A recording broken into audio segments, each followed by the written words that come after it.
Hello friends, ഞാനിന്ന് ഇവിടെ ഒരു വെള്ളയപ്പത്തിൻ്റെ റെസിപ്പി ആയിട്ടാണ് വന്നിട്ടുള്ളത്. ഞാൻ വെള്ളയപ്പം ചെയ്തെടുക്കുമ്പോൾ അരിയും തേങ്ങയൊക്കെ അളന്നെടുക്കുന്നത് ഈ ഒരു ഗ്ലാസ്സിലാണ്. ഞാനിവിടെ ഈ ഗ്ലാസ്സിൽ 2 ഗ്ലാസ് പച്ചരി എടുക്കുന്നുണ്ട്. ഇനി ഇത് നല്ലപോലെ കഴുകി വൃത്തിയാക്കി എടുക്കണം. ഞാനിവിടെ പച്ചരി നല്ലപോലെ കഴുകി വൃത്തിയാക്കി എടുത്തിട്ടുണ്ട്. പിന്നെ ഞാൻ ഇതിലേക്ക് വെള്ളം ഒഴിച്ചിട്ട് ഒരു 5 മണിക്കൂറൊക്കെ കുതിർത്ത് വെക്കുന്നുണ്ട്. ഞാനിവിടെ രാവിലെയാണ് പച്ചരി കുതിർത്ത് വെക്കുന്നത്, വൈകിട്ടാണ് അരച്ചെടുക്കുന്നത്. നിങ്ങളൊരു 4-5 മണിക്കൂർ കുതിർത്ത് വെച്ചാൽ മതിയാവും. ഇനി ഇത് അടച്ചു വെച്ചിട്ട് മാറ്റി വെച്ച് കൊടുക്കാം. ഇവിടെ പച്ചരിയൊക്കെ നല്ലപോലെ കുതിർന്ന് വന്നിട്ടുണ്ട്. ഇനി നമുക്കിത് അരച്ചെടുക്കണം. പച്ചരി കൂടാതെ നമുക്കിതിലേക്ക് തേങ്ങ വേണം. ഞാനിവിടെ ചെറിയ തേങ്ങ 1 ഗ്ലാസ്സാണ് എടുത്തിട്ടുള്ളത്. തേങ്ങ കൂടുതൽ എടുക്കുന്നതുകൊണ്ട് കുഴപ്പമൊന്നുമില്ല. ഞാനിവിടെ 2 ഗ്ലാസ് അരിക്ക് 1 ഗ്ലാസ് തേങ്ങയാണ് എടുക്കുന്നത്. ഇനി നമുക്ക് ഇതൊക്കെ ഒന്ന് മിക്സിയുടെ ജാറിലേക്ക് ഇട്ട് കൊടുക്കണം.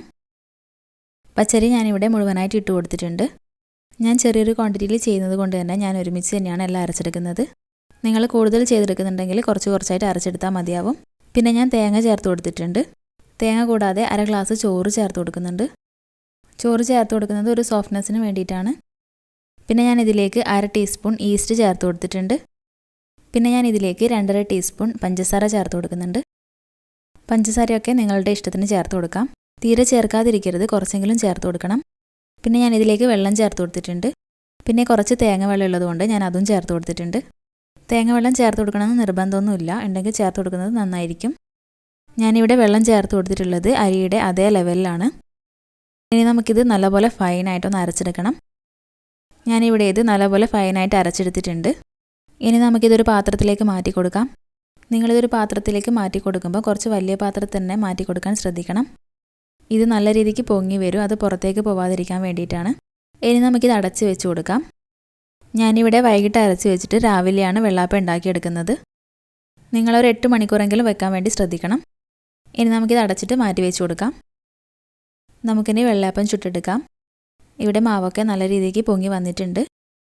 ഇനി നമുക്കിതിലേക്ക് ആവശ്യത്തിന് ഉപ്പും ചേർത്തിട്ട് നല്ല രീതിക്കൊന്ന് മിക്സ് ചെയ്തെടുക്കണം.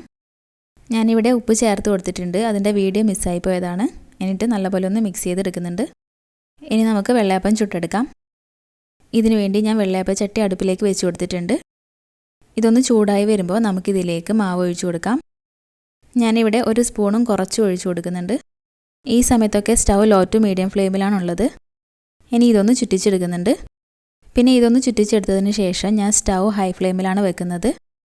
സ്റ്റൗ ഹൈ ഫ്ലെയിമിൽ വെച്ച് കൊടുത്താൽ വെള്ളയപ്പത്തിന് ഇതുപോലെ ഹോൾസ് വരും. ഹോൾസ് വന്നതിന് ശേഷമാണ് ഞാനിത് അടച്ച് വെച്ച് കൊടുക്കുന്നത്. അടച്ചു കൊടുത്തതിന് ശേഷം ഞാൻ സ്റ്റൗ ഒരു മീഡിയം ഫ്ലെയിമിലാണ് വെച്ച് കൊടുത്തിട്ടുള്ളത്. ഇത് പെട്ടെന്ന് തന്നെ കുക്കായി കിട്ടും. നമുക്കൊന്ന് തുറന്ന് നോക്കാം. ഇവിടെ വെള്ളയപ്പം നല്ലപോലെ റെഡിയായി വന്നിട്ടുണ്ട്. നമുക്കിനി ഇത് മാറ്റി വെച്ച് കൊടുക്കാം. ഞാൻ അടുത്തതും ഇതുപോലെ ഒന്ന് ചെയ്തെടുക്കുന്നുണ്ട്. നമ്മൾ വെള്ളയപ്പം ചെയ്തെടുക്കുമ്പോൾ മാവ് നന്നായതുകൊണ്ട് മാത്രം വെള്ളയപ്പം നന്നായി വരണമെന്നില്ല. നമ്മളിതിൻ്റെ ഫ്ലെയിം എപ്പോഴും അഡ്ജസ്റ്റ് ചെയ്തുകൊണ്ടിരിക്കണം. നമ്മുടെ ഈ വെള്ളയപ്പ ചട്ടി അധികം ചൂടായി നിന്നാൽ വെള്ളയപ്പം ചുട്ടാൽ നന്നായി വരില്ല. വെള്ളാപ്പച്ചട്ടി നല്ലപോലെ ചൂടായിട്ടുണ്ടെങ്കിൽ കുറച്ച് വെള്ളം തളിച്ചു കൊടുത്താൽ മതിയാവും. ഞാൻ ഇതുപോലെ ബാക്കിയുള്ളതൊന്ന് ചെയ്തെടുക്കുന്നുണ്ട്. നമ്മുടെ വെള്ളയപ്പം ഇവിടെ റെഡി ആയിട്ടുണ്ട്. വളരെ ഈസി ആയിട്ട് തന്നെ ചെയ്തെടുക്കാൻ പറ്റുന്നതേ ഉള്ളൂ. എല്ലാവരും ഒന്ന് ട്രൈ ചെയ്ത് നോക്കണം. നമ്മുടെ വീഡിയോ ഇഷ്ടപ്പെട്ടാൽ ഒന്ന് ലൈക്ക് ചെയ്യാനും കമൻറ്റ് ചെയ്യാനും ഫ്രണ്ട്സിനൊക്കെ ഒന്ന് ഷെയർ ചെയ്ത് സബ്സ്ക്രൈബ് ചെയ്ത് സപ്പോർട്ട് ചെയ്യാനും മറക്കരുത്.